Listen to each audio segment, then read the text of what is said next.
Montréal est enséqué sur 26 km sur l'île de Montréal et 4 km de rive à contre-cœur. Cette importante portion de territoire est une plaque tournante de l'économie canadienne.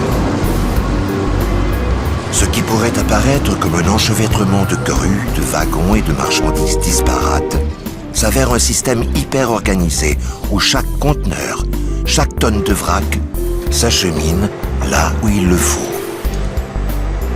En fait, chaque jour, 12 mois par année, se met en action toute une logistique d'arrivée et de départ, de navires, de trains et de camions, de cueillette, de livraison, de chargement, de déchargement et d'entreposage de marchandises.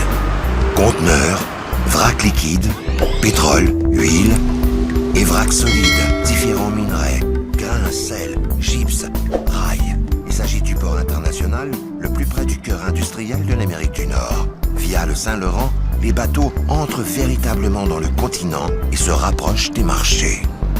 Le transport maritime, réputé pour être le plus écologique, est aussi le plus économique de tous les transports. Importateurs et exportateurs ont avantage à l'utiliser le plus souvent possible. C'est aussi le port de Montréal qui offre le temps de traversée le plus court entre l'Europe du Nord et la Méditerranée d'une part et le cœur industriel de l'Amérique du Nord d'autre part. Pour acheminer des marchandises à partir de l'Europe jusqu'à Chicago par exemple, il est plus rapide de passer par Montréal que par New York. Maillon important de la chaîne de transport maritime mondiale, le port manutentionne aussi des marchandises en provenance de tous les continents. Cela fait de Montréal une plaque tournante internationale diversifiée.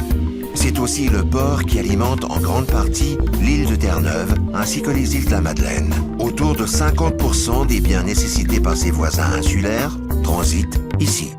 Une autre particularité du port de Montréal est qu'il possède son propre chemin de fer comptant 100 km de voies ferrées qui arrivent directement sur les quais. Les convois sont organisés au pied des navires.